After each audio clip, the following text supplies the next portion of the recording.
प्रणाम प्रिय छात्रों, मैं आपका हिंदी अध्यापक एस गौंडी।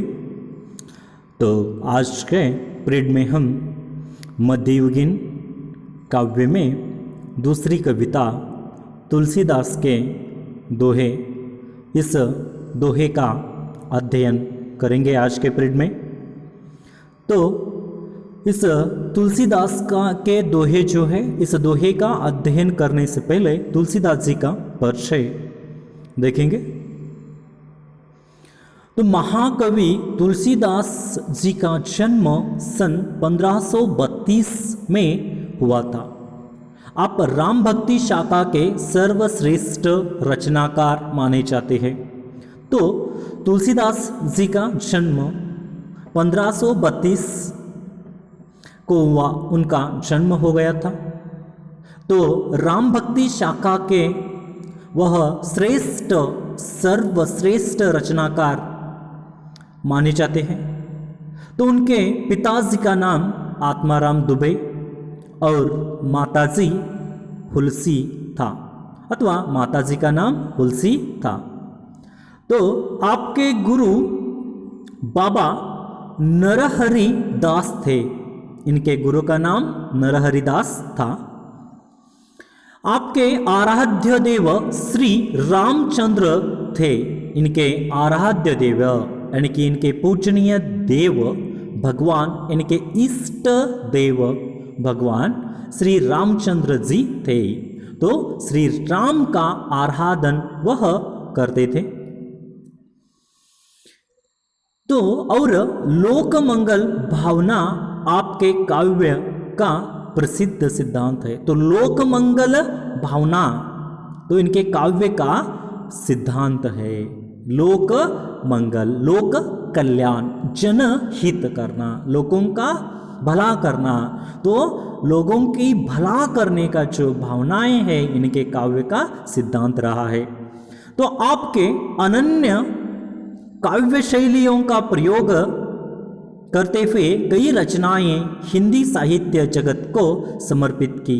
यानी कि इन्होंने अनन्य यानी कि बहुत सारे काव्य शैलियों का प्रयोग करते हुए कई रचनाएं को हिंदी साहित्यिक जगत को इन्होंने समर्पित किया है, अर्पित किया है। तो आपको आपकी मृत्यु सन 1623 में हुई थी। 1623 में इनका निधन हो गया था। तो इनके प्रमुख सर्वश्रेष्ठ रचनाएं देखिए, रामचरितमानस, विनय पत्रिका, कवितावली, गीतावली, जानकी मंगल और दोहावली आपकी सर्वश्रेष्ठ रचनाएं मानी जाती है।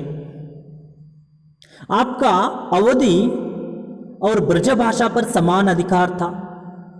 तो इनका दो भाषाएं हैं, अवधी भाषा और ब्रज भाषा। तो दोनों भाषाओं में समान अधिकार, समान ज्ञानी थे। दोनों भाषाओं पर इन्होंने अपना समान रूप से काबू पा लिया था, ज्ञान प्राप्त कर लिया था। तो देखिए यहां पर इनका जन्म 1532, राम भक्ति शाखा के सर्वश्रेष्ठ कवि, आत्माराम दुबे पिता, हुलसी माता, इनके गुरु का नाम नरहरि दास। उसके बाद इनका आराध्य देव श्री रामचंद्र जी। तो इनकी मृत्यु 1623 में। तो इनके सर्वश्रेष्ठ रचनाएं रामचरितमानस, विनय पत्रिका, कवितावली, गीतावली, जानकी मंगल, दोहावली। तो उसके बाद इनका ब्रज भाषा और अवधी भाषा पर समान अधिकार था। तो प्रस्तुत दोहे में, इस दोहा जो दिया गया है आपके लिए, तो प्रस्तुत दोहे में राम भक्ति के बारे में बताया गया है। राम की भक्ति कैसे करते हैं तुलसीदास, राम की भक्ति हमें कैसे करनी चाहिए, और नीति यानी कि नैतिकता के बारे में बताया गया है। सदाचार यानी कि अच्छे आचार, अच्छे विचारों के बारे में, दूसरों का भला चाहना, जनहित करना, सदाचार के बारे में। विनय यानी कि यहाँ पर हमेशा के लिए विनय के साथ रहना, प्यार के साथ रहना और जीवन में दान देना चाहिए। दान एवं जीवन के समस्त पक्षों पर प्रकाश डाला गया है इस दोहे में। तो चलिए हम अब एक एक करके यहां पर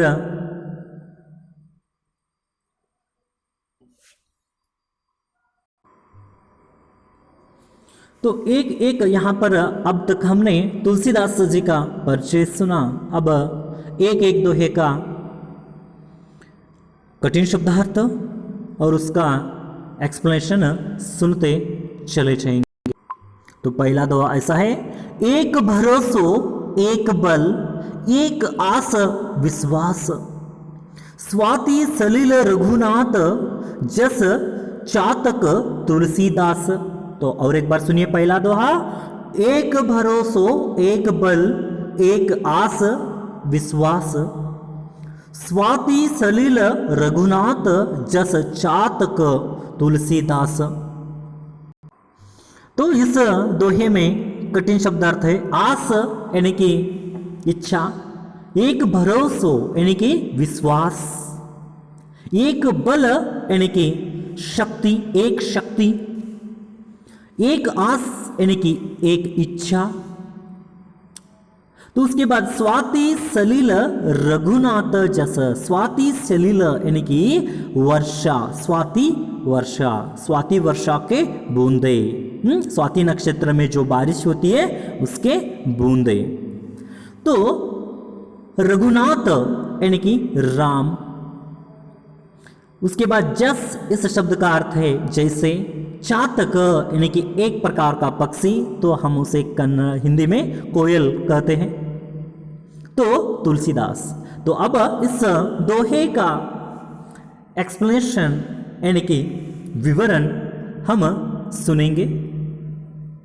तो तुलसीदास जी इस दोहे के जरिए हमें ये कहना चाहते हैं कि, कहते हैं कि मुझे अपने इष्ट पसंदीदा श्री राम पर पूरा भरोसा है। यानी कि तुलसीदास यहाँ पर किसे भगवान मानते हैं? अपना श्री रामचंद्र जी को। तो श्री रामचंद्र जी क्या है? यानी कि यहाँ पर मुझे प्रिय है, प्यारे हैं और उन पर मेरा पूरा भरोसा है, ऐसे कहते हैं। यानी कि यहाँ पर तुलसीदास जी सिर्फ अपने जीवन में एक ही भगवान पर भरोसा रखते हैं, वह है श्री रामचंद्र जी। तो श्री रामचंद्र जी पर भरोसा रखते हुए कहते हैं, एक भरोसा है तो रामचंद्र जी पर, एक शक्ति है तो मेरी इस रामचंद्र पर, यानी कि रामचंद्र मेरी शक्ति है। एक इच्छाएं, एक विश्वास है तो वह सिर्फ केवल श्री रामचंद्र जी। तो ऐसे कहते हुए उन्होंने यहां पर एक उदाहरण के तौर पर बताया है कि एक चातक पक्षी का उदाहरण देते हैं, स्वाति सलिल रघुनाथ जस, यानी कि चातक जस चातक तुलसीदास। तो यहां पर कहते हैं कि एक ही बल, एक ही आशा और एक उन्हीं पर अटूट विश्वास है श्री रामचंद्र जी पर। ठीक वैसे ही जैसे भगवान श्री रघुनाथ जी यदि स्वाति नक्षत्र का जल है, यहाँ पर इस दोहे में यहाँ पर रामचंद्र को किससे तुलना की गई है? स्वाति नक्षत्र में वर्षा होती है, उस वर्षा का बूंद श्री रामचंद्र जी है। तो तुलसीदास कैसे है? चातक पक्षी की तरह है। तो देखिए यहाँ पर हमेशा साल भर के लिए एक वर्षा की एक बूंद की राह देखता रहता है। कौन? कोयल अथवा चातक पक्षी। यानी कि जो स्वाति नक्षत्र में बारिश होती है ना, तो उस बारिश होने की जैसा पर क्या कर लेती है, यानी कि यहाँ पर उसकी राह देखती रहती है। उसके बिना पानी ही नहीं पीता है, वही पानी उसके लिए, वही जल उनके लिए सर्वश्रेष्ठ है।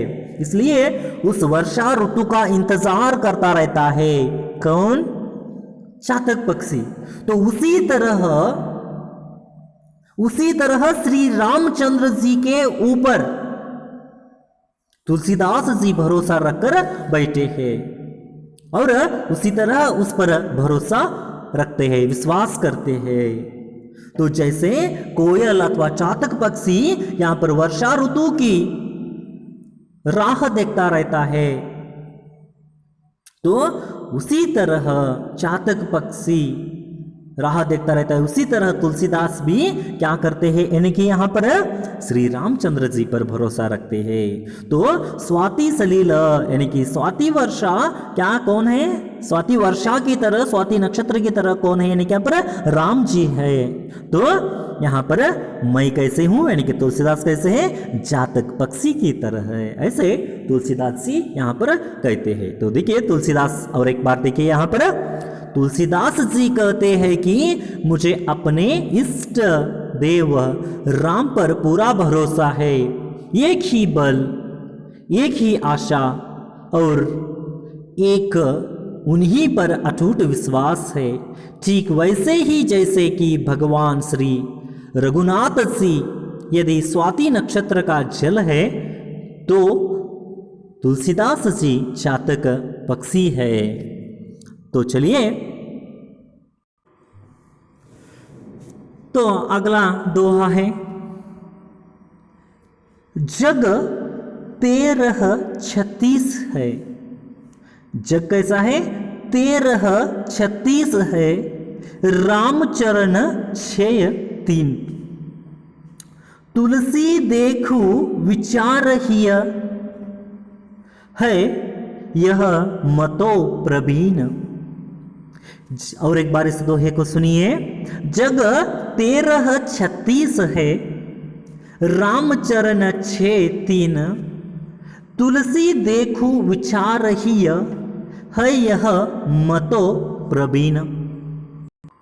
तो इस परिच्छेद में कठिन शब्दार्थ है, जग 1336 है, यानी कि आपको 36 का आंकड़ा मालूम है, तो जग कैसा है, 36 का आंकड़ा, ऐसा कहते हैं।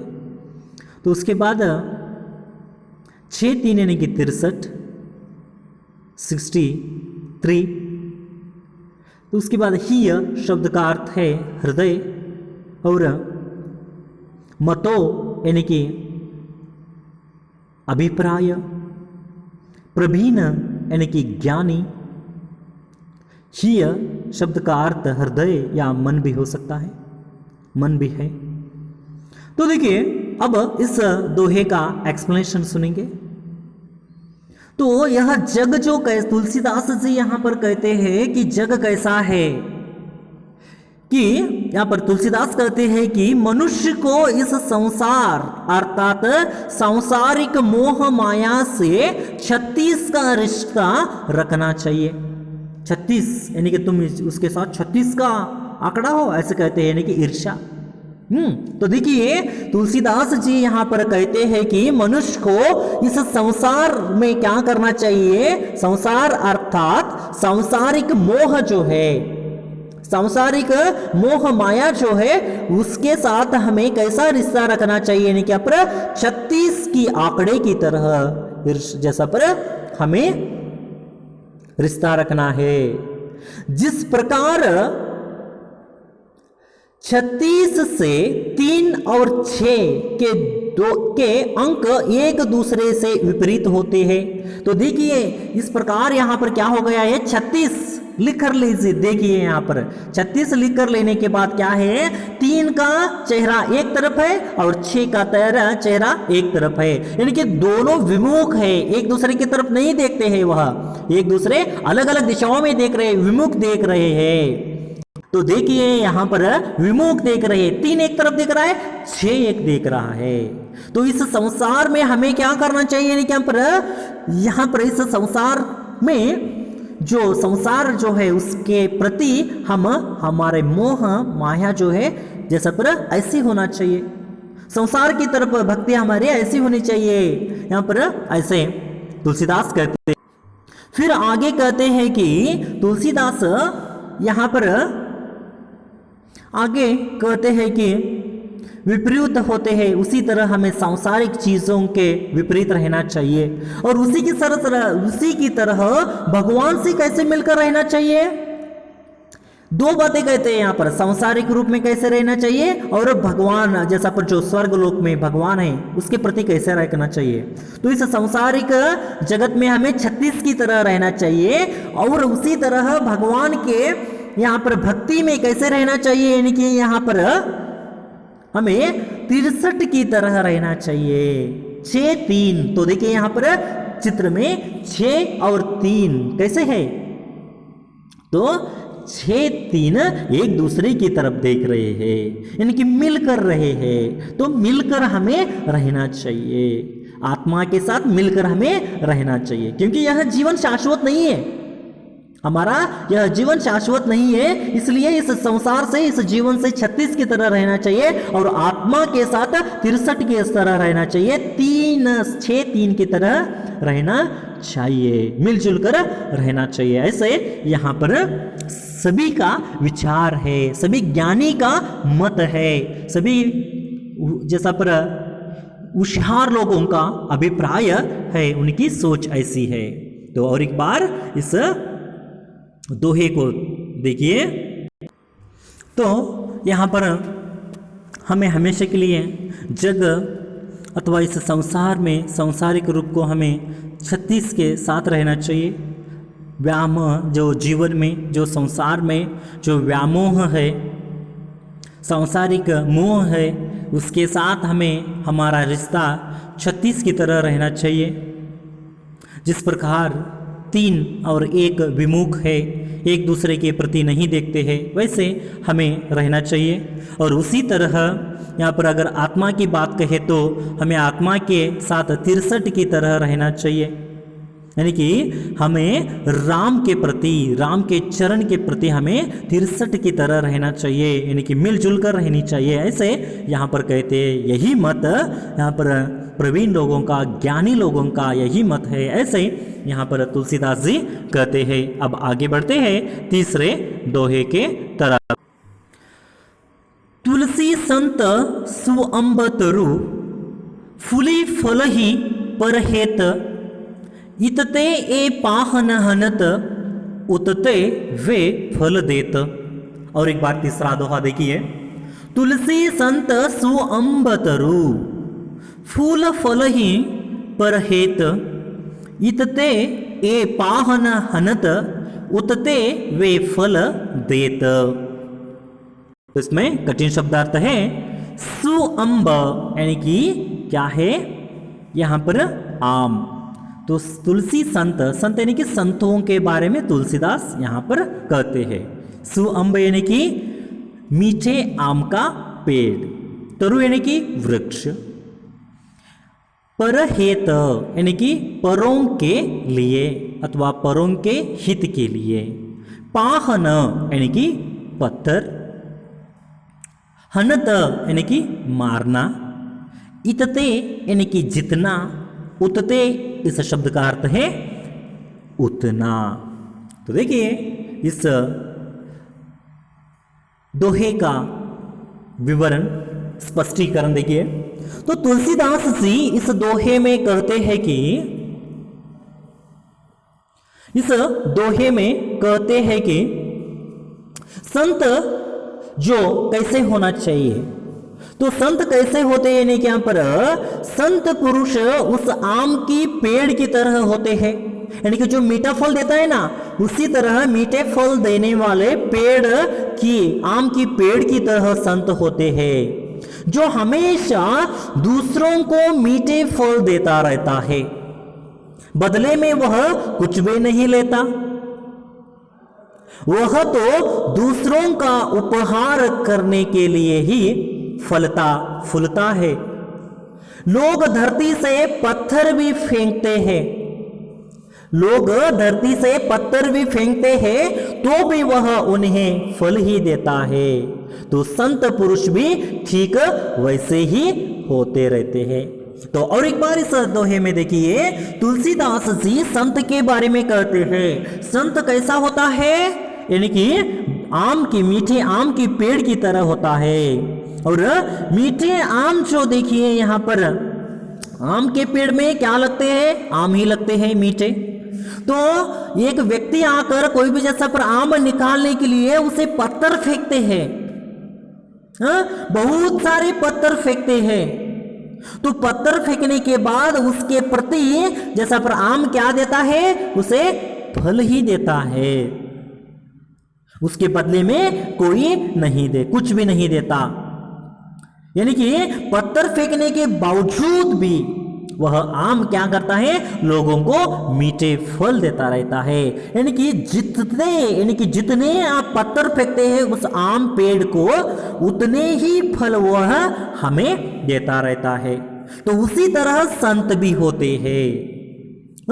तो हम संतों को कितना भी जैसा पर भला कहे बुरा कहे, वह हमेशा के लिए दूसरों के ऊपर उपकार ही करते हैं, अथवा उपकार करने के लिए ही फलता फूलता है, उस आम की पेड़ की तरह। तो अगर आप भी देखिए आम के पेड़ को जाकर जो आम को पत्थर मारिए, तो आपको फिर से वापस वह पत्थर नहीं मारता है, उसके बदले आपको खाने के लिए स्वादिष्ट, टेस्टी, मीठे मीठे आम ही देता है खाने के लिए। तो उसी तरह संत भी है, उसी तरह संतों का गुण भी है। क्या करना, यहाँ पर जैसा पर संत पुरुष, जैसा पर लोग कुछ भी कहे उनके लिए, लेकिन वह लोगों के लिए उपकार ही चाहते हैं, लोगों का भला ही चाहते हैं। तो यहाँ पर 3 दोहे समाप्त हो गए। अब चलेंगे चौथे दोहे की ओर। तुलसी काया खेत है, मनसा भयो किसान, पाप पुण्य 2 बीज है, बुवे सो लूने निधान। तो यहां पर काया शब्द का अर्थ क्या है, शरीर। मनसा इस शब्द का अर्थ क्या है, मन। उसके बाद भयो यानी कि इस शब्द का अर्थ क्या है, होता है। लुने शब्द का अर्थ फल। और उसके बाद और एक शब्द है विधान, यानी कि निधान, यानी कि जैसा पर पाना, पा लेना। तो अब इस दोहे का हम एक्सप्लेनेशन सुनेंगे। तुलसीदास जी यहाँ पर क्या कहना चाहते हैं, यानी कि काया जो है उसे खेत समझते हैं। आप सभी लोगों को मालूम है किसान जो है खेत में काम करता है। तो तुलसीदास जी यहाँ पर कहते हैं मानव का शरीर जो है, मानव का जो शरीर बदन जो है वह खेत के समान है। तो खेत के समान है। तुलसी जैसा कर्म वैसा फल को एक दृष्टांत के माध्यम से समझाते हुए कहते हैं। तुलसीदास जी यहां पर क्या कहते हैं, जैसा कर्म वैसा फल, जैसी करनी वैसी भरनी। तो ऐसे एक दृष्टांत के माध्यम से समझाते हुए कहते हैं हमारा शरीर एक खेत है और मन जो है, मन किसान है, तथा पाप पुण्य दोनों बीज है। तो और एक बार सुनिए, तुलसीदास हमारे शरीर को खेत समझते हैं और हमारा जो मन है, मानव के अंदर जो मन है उसे किसान समझते हैं। और उस खेत रूपी किसान द्वारा खेत रूपी खेत में कौन से बीज बो सकते हैं हम, जैसा पर पाप और पुण्य के बीज बो सकते हैं। यानी कि शरीर रूपी खेत, मन रूपी किसान, दोनों मिलकर कैसे बीज बोना चाहिए हमें, कौन कौन से, पाप पुण्य के बीज बोते हैं। तो यहां पर कहते हैं पाप व पुण्य दोनों बीज है। तो इस प्रकार जैसा पर खेत में जिस प्रकार का बीज बोकर खेती होती है वैसे ही फसल भी प्राप्त होती है। अर्थात जीवन में जैसा काम करेंगे वैसा ही फल उसका हमें मिलेगा। तो तुलसीदास जी को इस दोहे के जरिए कहना है कि यहां पर शरीर जो है मानव का खेत है, मन जो है किसान है, और पाप और पुण्य जैसे क्या है, दो यानी कि दोनों बीज है। तो अगर हम उस खेत रूपी शरीर में मन रूपी किसान द्वारा पुण्य का बीज बोते हैं तो उसका हमें फल भी पुण्य ही मिलता है, अच्छा ही मिलता है। अगर आप किसान रूपी शरीर में मन रूपी किसान द्वारा पाप का बीज बोते हैं तो हमें उसका फल भी पाप की तरह यानी कि बुरा ही मिलता है। आप जैसा बीज बोते हैं वैसा ही हमें फल मिलता है। तो देखिए, आप आम का बीज बोते हैं तो आम का पेड़ जैसा प्रतीत करता है, सेब का बीज बोते हैं तो सेब का जैसा पेड़ ही आता है। उसी तरह आप जैसा पाप का बीज बोते हैं तो आपको पाप ही लगेगा, बुरा ही होगा, और आप पुण्य का बीज बोते हैं तो आपको पुण्य ही लगेगा। आप पर निर्भर है आपके शरीर में, आपके मन में कैसा बीज बोना है। अगर आप अच्छा बीज बोते हैं तो अच्छा ही हो जाता है, बुरा बीज बोते हैं तो बुरा ही उसका फल मिलता है। हम उसका फल वैसे ही पाते हैं, बोए यानी कि बोना। तो देखिए, और एक बार इस दोहे को तुलसीदास जी मानव से कहते हैं, काया यानी कि शरीर रूपी खेत में। इस शरीर को खेत से तुलना की है उन्होंने, उदाहरण के तौर में बताया गया है शरीर यानी कि खेत। तो खेत में किसान क्या करता है, काम करता है। तो मानव के शरीर में यहाँ पर किसान का काम कौन सा करता है, हमारा मन जो है वह किसान है। शरीर खेत है तो मन किसान है, और उसमें बीज कौन से है, पाप और पुण्य दोनों बीज है। तो हम शरीर रूपी यहां पर खेती में किसान के जरिए पाप का बीज बोते हैं तो पाप की फसल आती है, और पुण्य का बीज बोते हैं तो पुण्य की फसल आती है। यानी कि जैसा हम काम करते हैं वैसा ही हमें फल मिलता है। पाप का कार्य करते हैं तो हमें पाप ही मिलता है, नष्ट ही होता है, नुकसान ही होता है, और पुण्य का काम करते हैं तो हमें भलाई होता है, अच्छा ही होता है। ऐसे इस दोहे का अर्थ है। तो पांचवा दोहा देखिए, मधुर वचन ते जात मिठ उत्तम जन अभिमान, तनक सीथ जलसो मिठे जैसे दूध उफान। और एक बार देखिए दोहे को, मधुर वचन ते जात मिठ उत्तम जन अभिमान, तनक सीत जलसो मिठे जैसे दूध उफान। तो यहां पर कठिन शब्द अर्थ है, वचन यानी कि बातें, बोली, जात यानी कि यहां पर क्रोध, क्रोध इसका अर्थ है। तो अभिमान यानी कि घमंड, तनक यानी कि थोड़ा। तो शीत जल, शीत जल यानी कि क्या होता है यहाँ पर ठंडा पानी, ठंडा पानी, ऐसा इसका अर्थ हो जाता है। तो दूध उफान है यानी कि दूध हम ज्यादा देर जैसा पर रखते हैं तो जैसा पर गर्म करने के लिए उफान आता है ना, ऐसे जैसा पर कन्नड़ में उक्कू बरवधु। तो देखिए, अब इस दोहे का एक्सप्लेनेशन सुनेंगे। तो तुलसीदास जी इस दोहे में कहते हैं कि मधुर वचन यानी कि मीठे बातें बोलने से, मीठे बातें बोलने के लिए कहते हैं कि मीठे वचन बोलने से हमारे मन में रहने वाला अहंकार मिट जाता है। ठीक वैसे ही जैसे कि उफानते हुए दूध पर थोड़ा सा ही शीतल यानी कि ठंडा जल छिड़कने से जैसा पर उफानता हुआ दूध नीचे बैठ जाता है, ऐसे।